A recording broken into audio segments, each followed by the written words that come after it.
আলহামদুলিল্লাহ। প্রশ্ন আসছে বর্তমান সময়ের খেলাধুলা যেমন ক্রিকেট, ফুটবল, বিশেষ করে বর্তমান বিশ্বকাপ সম্পর্কে, ফুটবল বিশ্বকাপ সম্পর্কে প্রশ্ন আসছে, বা অন্যান্য বর্তমান সময়ের যে খেলাধুলা, এই সকল খেলাধুলা হারাম কিনা, এই প্রসঙ্গে ইসলাম কি বলে। এই প্রসঙ্গে অনেক আলেম ওলামার আলোচনা আছে, তবুও আমি সাধারণভাবে বোঝার জন্য কোরআনুল কারীম থেকে কিছু বিষয় উল্লেখ করব। আল্লাহ সুবহানাহু ওয়া তাআলা যেন আমাদেরকে তা বোঝার এবং বলবার তৌফিক দান করেন। আল্লাহুম্মা আমিন। মহান আল্লাহ তাআলা বলেন, ইয়া আইয়ুহাল্লাযীনা আমানু ইন্নামাল খামরু ওয়াল মাইসিরু ওয়াল আনসাবু ওয়াল আজলামু রিজসুম মিন আমালিশ শাইতান ফাজতানিবুহু লাআল্লাকুম তুফলিহুন। আল্লাহ সুবহানাহু ওয়া তাআলা সূরা মাইদার 90 নম্বর আয়াতে বলেন, হে মুমিনগণ, নিশ্চয় মদ, জুয়া, প্রতিমা বেদী ও ভাগ্য নির্ধারক তীরসমূহ তো নাপাক শয়তানের কর্ম, সুতরাং তোমরা তা পরিহার করো যাতে তোমরা সফলকাম হতে পারো।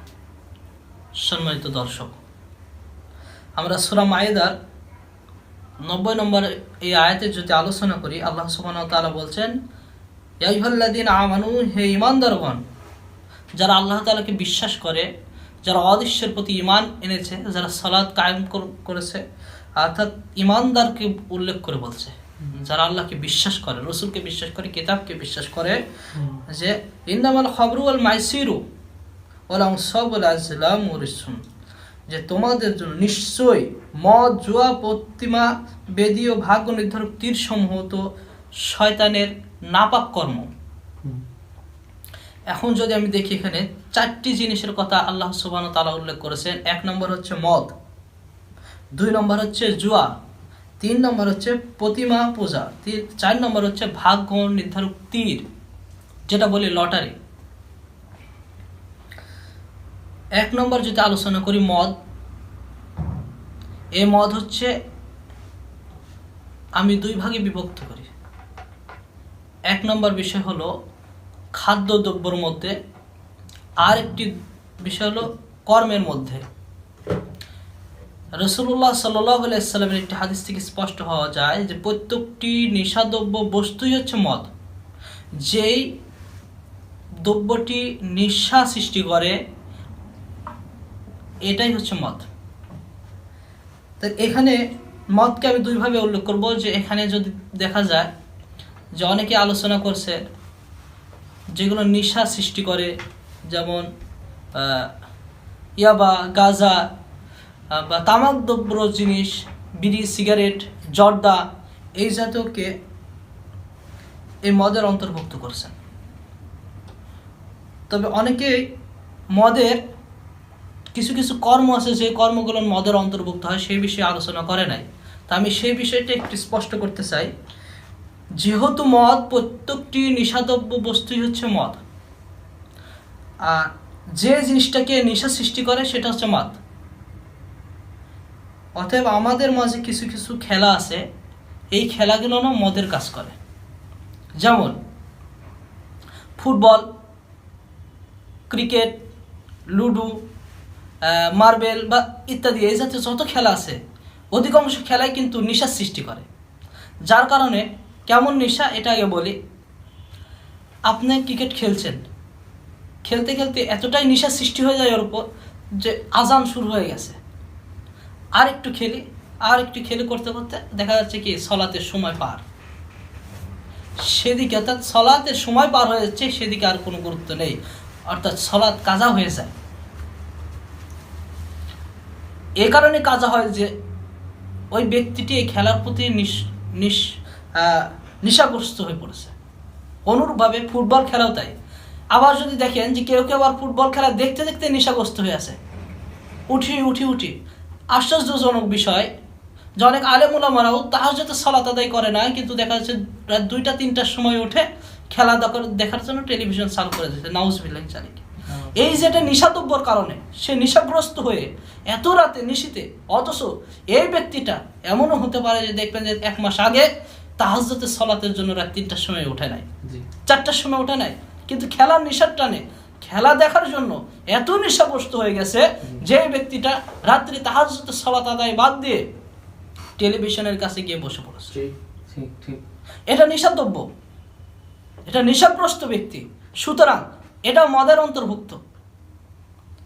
ও খেলা দেখতে দেখতে নেশাগ্রস্ত হয়ে গেছে, সালাতের কথা মনে থাকে না, কাজের কথা মনে থাকে না, খাওয়ার কথা মনে থাকে না, এটা তো নেশাগ্রস্ত পাগল। ঠিক ঠিক সুতরাং এটাও মদ। অর্থাৎ মদের যেমন আহার পানাহারের দিক আছে, তেমন ব্যবহারের দিকও আছে, অর্থাৎ কর্মের দিক দিয়ে মদ হয়, যেটা অনেক আলেম ওলামাই স্পষ্ট করে না। সম্মানিত দর্শক, সুতরাং যদি কোনো খেলা মদের অন্তর্ভুক্ত হয়ে যায়, সেখানে জুয়া থাকুক চাই না থাকুক, টাকা লাগুক চাই না লাগুক, যেহেতু প্রথম শর্ত পূরণ করেছে যে সেটা আপনাকে সলাদ থেকে বিমুখ রেখেছে, আপনাকে আল্লাহ জিকির থেকে বিমুখ রেখেছে। আশ্চর্যজনক একটা বিষয় দেখেন, খেলা শুরু হতে না হতে আমাদের নাটোর জেলার বাগাতিপাড়া উপজেলার একটি ইউনিয়ন, বাগাতিপাড়া ইউনিয়নে রহিমানপুর এলাকা খেলা হচ্ছিল। হঠাৎ আমি সন্ধ্যার পর একটা ভ্যানে করে রাস্তা দিয়ে যাচ্ছিলাম, দেখলাম যে এখানে কাহিনী গল্প উঠে আসছে। দুইজন ব্যক্তি, অর্থাৎ রহিমানপুর বাজারে দুইজন ব্যক্তি খেলা দেখতে দেখতে, আর্জেন্টিনার এবং ব্রাজিলের দুই প্লেয়ার, মানে দুইটা সমর্থক খেলা দেখতে দেখতে মারামারি করে হাসপাতালে আসছে। হাসপাতালে এসে এখান থেকে ডাক্তার সার্টিফিকেট নিয়ে মামলা করেছে থানাতে। দেখেন কত বড় শয়তানি। এই কথাটাই আল্লাহ সুবহানাহু ওয়া তাআলা কুরআনুল কারীমের সূরা মায়েদার 91 নম্বর আয়াতে বলছেন যে ইন্নামা ইউরিদুশ শাইতান আইয়ুকিয়া বাইনাকুমুল আদাওয়াতু ওয়াল বাগদাআ ফিল খামরি ওয়াল মাইসির ওয়া ইয়াসুদ্দাকুম আন যিকরিল্লাহি ওয়া আনিস সালাত ফাহাল আনতুম মুনতাহুন। আল্লাহ সুবহানাহু ওয়া তাআলা বলছেন, শয়তান শুধু মদ ও জুয়া দ্বারা তোমাদের মধ্যে শত্রুতা ও বিদ্বেষ সঞ্চার করতে চায়। ঠিক ঠিক কি করতে চায় শয়তান? মদ এবং জুয়া দ্বারা তোমাদের মধ্যে বিদ্বেষ সৃষ্টি করতে চায়, শত্রুতা সৃষ্টি করতে চায়। আজকে দেখেন, আমি মুসলিম, আমি আল্লাহকে বিশ্বাস করি, লা ইলাহা ইল্লাল্লাহ ওয়া আন্না মুহাম্মাদুর রাসূলুল্লাহ, আল্লাহ ছাড়া কোনো প্রকৃত কোনো মাবুদ নেই, মুহাম্মদ সাল্লাল্লাহু আলাইহি ওয়াসাল্লাম আল্লাহর রাসূল।